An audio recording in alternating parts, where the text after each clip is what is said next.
നമസ്കാരം, welcome to Kerala cricket cafe. അങ്ങനെ IPLന്റെ അവസാന സ്റ്റേജിലേക്ക് നമ്മളിങ്ങനെ അടുത്തുകൊണ്ടിരിക്കുകയാണ്. മത്സരങ്ങൾ കടുക്കുകയാണ്.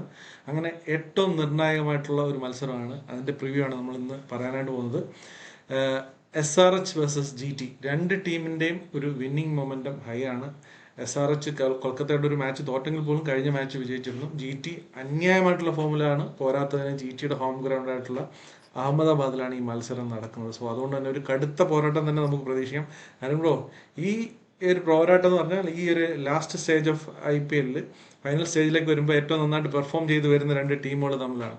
സോ എന്താണ്? അതിന് മുമ്പോടിയായിട്ട് എനിക്ക് ഒരു കാര്യം പറയാനുണ്ട്. നിങ്ങളുടെ ഫീഡിലേക്ക് ഈ ഒരു വീഡിയോ എത്തുന്നുണ്ടെങ്കിൽ നിങ്ങൾ ഒബ്വിയസ്ലി ഒരു ക്രിക്കറ്റ് എൻതൂസിയാസ്റ്റ് ആയിരിക്കണം. അപ്പം അങ്ങനെയാണെന്നുണ്ടെങ്കിൽ നിങ്ങളൊന്ന് സബ്സ്ക്രൈബ് ചെയ്യുക. നിങ്ങളുടെ എന്താണ് എന്നുള്ള കാര്യങ്ങളൊന്ന് ഇൻട്രാക്ഷൻ ഒരു കമൻ്റായിട്ട് പോസ്റ്റ് ചെയ്യുക. അത് നമുക്കൊരു ബൂസ്റ്റ് ആയിരിക്കും. ഇനിയും ക്രിക്കറ്റിലേക്ക് വന്നു കഴിഞ്ഞ് കഴിഞ്ഞാൽ നാളെ നടക്കാൻ പോകുന്ന കളി വളരെ വളരെ നിർണായകമാണ്.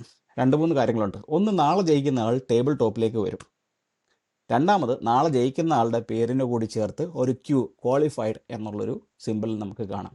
നാളെ ആര് ജയിക്കുന്നോ അവർ ക്വാളിഫൈഡ് ആവും, അവർ ടേബിൾ ടോപ്പിലേക്ക് എത്താനും വളരെ സാധ്യത കൂടുതലാണ്. ഇന്ന് സ്പെഷ്യലി പഞ്ചാബ് കൂടെ തോൽറ്റതിന് ശേഷം ഇവർക്ക് ടോപ്പ് 2-ൽ ഫിനിഷ് ചെയ്യാനുള്ള ചാൻസസ് കൂടും. അതിലെ ഏറ്റവും ഉപരി എനിക്ക് നോക്കിക്കാണുന്നത് Cummins back in to the Ahmedabad എന്നുള്ള വലിയൊരു ഫാക്ടറാണ്. കമ്മിൻസ് അഹമ്മദാബാദിൽ എത്രത്തോളം നമ്മളെ അപ്സെറ്റ് ചെയ്തിട്ടുണ്ടെന്ന് നമുക്കറിയാം. ആ കമ്മിൻസ് അതേ ഒരു ക്യാപ്റ്റൻസി സ്ഥാനത്തിൽ മറ്റൊരു ടീമുമായിട്ട് അഹമ്മദാബാദിലേക്ക് വരുന്നു എന്നുള്ളതാണ് ഈ കളിയുടെ സ്പെഷ്യാലിറ്റി. ഓക്കെ, GTയെ സംബന്ധിച്ച് നമ്മൾ പറയുകയാണെന്നുണ്ടെങ്കിൽ GT ഇപ്പോൾ റീസെൻ്റ് ആയിട്ട് നല്ല ക്രിക്കറ്റാണ് കളിച്ചുകൊണ്ടിരിക്കുന്നത്. എപ്പോഴും നമ്മൾ അന്ന് പറഞ്ഞിട്ടുള്ള ആ ഒരു വീക്ക്നെസ് ഇപ്പോഴും അവരുടെ മിഡിൽ ഓർഡർ ബാറ്റിംഗിലുണ്ട് എങ്കിൽ പോലും അതൊരു പരിധി വരെ കവറപ്പ് ചെയ്യാൻ ഹോൾഡറിൻ്റെ ഇൻക്ലൂഷൻ കൊണ്ടും അതുപോലെ തന്നെ വാഷിംഗ്ടൺ സുന്ദർ കഴിഞ്ഞ മാച്ചിൽ കളിച്ച ഒരു ഇന്നിങ്സിൻ്റെ ഒക്കെ ഇതുകൊണ്ട് അത് അവർക്ക് കവറപ്പ് ചെയ്യാൻ പറ്റുന്നുണ്ട്. So GT is looking strong. SRH മറു സൈഡിലാണെന്നുണ്ടെങ്കിൽ അവരും അതുപോലെ തന്നെ ബോളിംഗ് ഒരു വീക്കർ സൈഡിലുള്ളൊരു ടീമാണ്. ബാറ്റിംഗ് എങ്കിൽ GTയെ വെച്ച് നോക്കുമ്പോൾ ബാറ്റിംഗ് ഭയങ്കര എക്സ്പ്ലോസീവ് ആയിട്ടുള്ള ബാറ്റിംഗ് ഉള്ളത്. സോ ഈ SRHന്റെ ബാറ്റിംഗ് വേഴ്സസ് GTയുടെ ബോളിംഗ് ആയിരിക്കത്തില്ല അഹമ്മദാബാദിൽ ഒരു കോണ്ടസ്റ്റ് എന്ന് പറയുന്നത്. അപ്പോൾ ഒരു വിന്നിംഗ് ടോട്ടൽ എന്ന് പറയുന്നത് എന്തായിരിക്കും അഹമ്മദാബാദിൽ?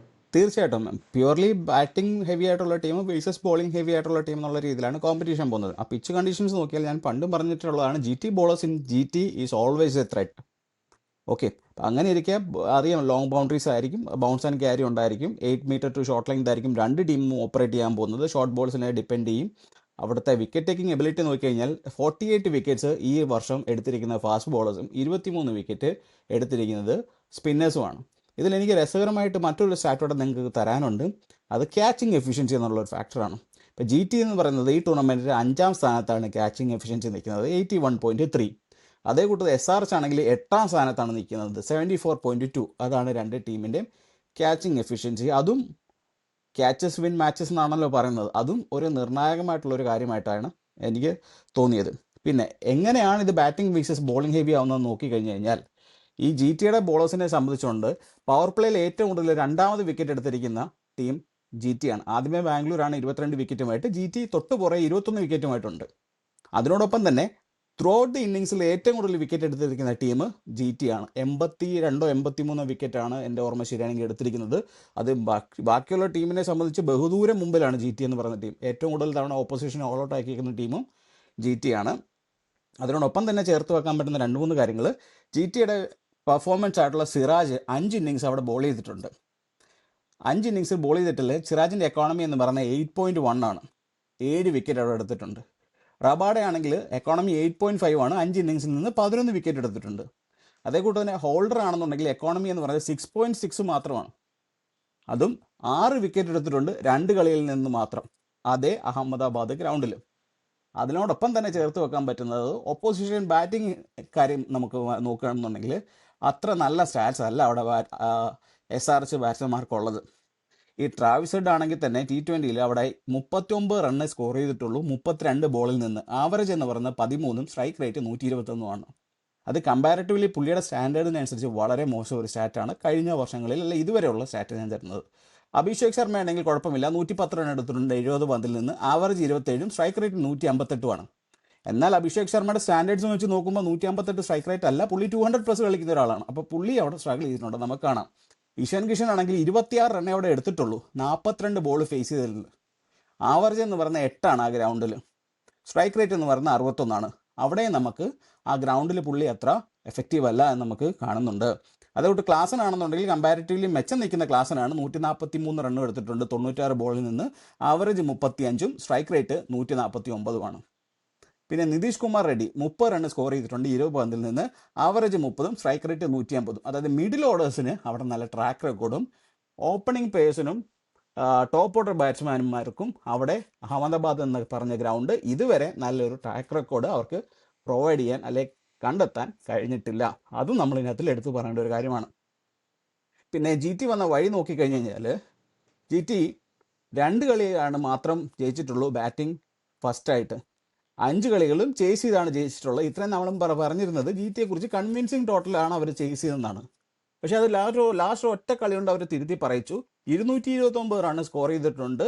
77 റണ്ണിനാണ് അവർ കഴിഞ്ഞ കളി ജയിച്ചിരിക്കുന്നത്. അതൊരു എക്സ്ട്രാ ഓർഡിനറി കൺവിൻസിങ് വിന്നാണ്, അത് എടുത്തു പറയേണ്ടിയിരിക്കുന്നു. അതിനോടൊപ്പം തന്നെ ചേർത്ത് വെക്കേണ്ടതാണ് അവരെ ബാറ്റേഴ്സ് ഓപ്പണേഴ്സ് 2 പേരും both openers top 5 run ഗേറ്റേഴ്സിനകത്തിലുണ്ട്.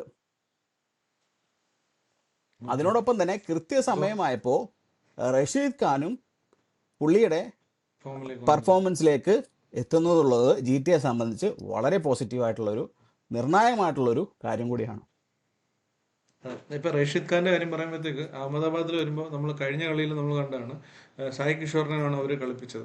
So അഹമ്മദാബാദിന്റെ പിച്ചിൽ അവർ സായി കിഷോറിനെ കളിപ്പിക്കുമോ അതോ ഏതെങ്കിലും ഒരു പ്രസിദ്ധ് കൃഷ്ണോ അല്ലെങ്കിൽ നമ്മുടെ ഏതെങ്കിലും ഒരു ഫാസ്റ്റ് ബോളർ ടീമിന്റെ ഉള്ളിലേക്ക് വരുമോ?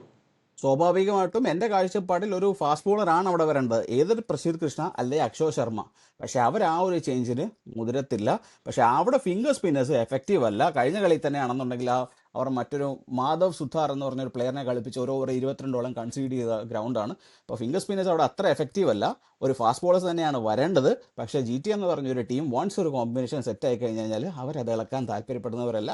അതുകൊണ്ട് അവരുടെ പ്ലേയിങ് ലെവലിൽ ഞാൻ പ്രത്യേകിച്ച് മാറ്റങ്ങളൊന്നും കാണുന്നില്ല. ആകെപ്പാടെ മാറ്റം ഉണ്ടെന്നുണ്ടെങ്കിൽ ഒന്നെങ്കിൽ പുള്ളി പുറത്ത് പോയിട്ട് ഒരു ഫാസ്റ്റ് ബോളർ ചിപ്പിനാകുക എന്നുള്ളത് മാത്രമായിരിക്കും. SRHന്റെ ഭാഗത്തു നിന്ന് എന്തെങ്കിലും ചേഞ്ചസ് ഉണ്ടാകാനുള്ള ചാൻസ് ഉണ്ടോ? SRHനെ വെച്ച് നോക്കുകയാണെങ്കിൽ അവരുടെ ടോപ്പ് 5 4 പേരും ടോപ്പ് 6 അല്ലെ 7 അല്ലെ ടോപ്പ് 8 റൺ ഗട്ടേഴ്സിനകത്ത് ലിസ്റ്റിനകത്തുള്ള ആൾക്കാരാണ്. അതായത് ഇതിന് മുമ്പുള്ള സ്റ്റാറ്റ്സ് അവരുടെ അവിടെ മോശമാണെന്നുണ്ടെങ്കിലും കറൻ്റ്ലി അവർ സൂപ്പർ ഫോമിലാണ്, നമ്മൾ എടുത്തു പറയേണ്ടിയിരിക്കുന്നു. അതിനോടൊപ്പം തന്നെ പറയേണ്ടതാണ് കമ്മിൻസിൻ്റെ റീസെൻറ്റ് ഫോം. കമ്മിൻസ് റീസെൻ്റ്ലി അതിഭയങ്കരമായിട്ട് ബോൾ ചെയ്യുന്നതായിട്ട് നമുക്ക് കാണാം. അതേ കൂട്ട് തന്നെ കമ്മിൻസിന് ഫേവർ ചെയ്യുന്ന ഒരു പിച്ചുമാണ്, കണ്ടീഷൻസുമാണ്. അതിനോടൊപ്പം തന്നെ ചേർത്ത് വെക്കേണ്ടതാണ് അവിടെ ഇഷാൻ മലിംഗ എന്ന് പറഞ്ഞ ബോളറിൻ്റെ ഒരു പെർഫോമൻസ്. പുള്ളി പർപ്പിൾ ക്യാപ്പ് ഹോൾഡിങ്ങിന് വേണ്ടി ടൈറ്റ് കോമ്പറ്റീഷൻ നടത്തിക്കൊണ്ടിരിക്കുന്ന ഒരാളാണ്. അതിനോടൊപ്പം തന്നെ ചേർത്ത് വെക്കേണ്ട കാര്യമാണ് നിതീഷ് കുമാർ റെഡ്ഡി എന്ന് പറഞ്ഞൊരു പ്ലെയറിൻ്റെ അഡീഷൻ. പുള്ളി ബാറ്റ് കൊണ്ടും ബോൾ കൊണ്ടും ആ ടീമിന് വളരെയധികം രീതിയിൽ കോൺട്രിബ്യൂട്ട് ചെയ്യുന്നുണ്ട്. പക്ഷേ ആകെപ്പാടെ ഇച്ചിരി ഒരു കൺസേൺ എന്നുള്ളത് അവരുടെ സ്പിൻ ഡിപ്പാർട്ട്മെൻറ്റ് ഇച്ചിരി വീക്കായിട്ടാണ് കമ്പാരിറ്റീവ്ലി പോകുന്നത്. എന്നിരുന്നാൽ തന്നെയും ആ ടീമിലും യാതൊരു ചേഞ്ചും ഉണ്ടാവാൻ ഒരു രീതിയിലും എനിക്ക് തോന്നുന്നില്ല. They will go with the same 11 എന്ന് തന്നെയാണ് എനിക്ക് തോന്നുന്നത്. ഓക്കെ, അപ്പോൾ ഓൾറെഡി നമ്മൾ മാച്ചപ്സ് ഒക്കെ ഏകദേശം പറഞ്ഞു, നമ്മൾ പ്ലേയിങ് ലോണിൻ്റെ കാര്യം പറഞ്ഞു. അപ്പോൾ ഇനി ചാൻസസിൻ്റെ ഒരു ഏരിയയിലേക്ക് വരാം. ചാൻസസ് എന്താണ് തോന്നുന്നത്? ഈ 2 ടീമുകൾക്ക് ഈ അഹമ്മദാബാദിൽ ഏത് ടീമിന് ചാൻസ് എന്നാണ് തോന്നുന്നത്? പാസ്റ്റ് പെർഫോമൻസ് എടുത്ത് നോക്കുകയാണെന്നുണ്ടെങ്കിൽ ഞാൻ ഈ പറഞ്ഞുകൊണ്ട് ബാറ്റ്സ്മാൻമാരുടെ ട്രാക്ക് റെക്കോർഡ് അവിടെ അത്ര ഗംഭീരമല്ലാത്തത് കൊണ്ടും സ്വാഭാവികമായിട്ടും GT എന്നുള്ള രീതിയിലാണ് പോകേണ്ടത്. പക്ഷേ റീസെൻ്റ്ലി പെർഫോമൻസ് നോക്കുകയാണെന്നുണ്ടെങ്കിൽ ഈ പറഞ്ഞ അവരുടെ ബാറ്റ്സ്മാൻമാരെല്ലാം ഹെവി ഫോം ആണ് എന്നുള്ളതും വലിയ കാര്യമാണ്. അവിടെ ടോപ്പ് ആര് ജയിക്കും എന്നുപരി ആദ്യത്തെ ഓവർ തന്നെ അവിടെ തീരുമാനിക്കും ആര് ജയിക്കും ആര് തോക്കുമെന്ന്. അതായത് first 6 overs in power play for both the teams are very crucial. അവിടെ ആര് പെർഫോം ചെയ്യുന്നു ആ ടീമായിരിക്കും മോസ്റ്റ് പ്രോബബ്ലി ജയിക്കുക. തീർച്ചയായിട്ടും റാഷിദ് ഖാൻ വേഴ്സസ് ക്ലാസൻ ഒരു ക്ലാഷ് നമുക്ക് കാണാം.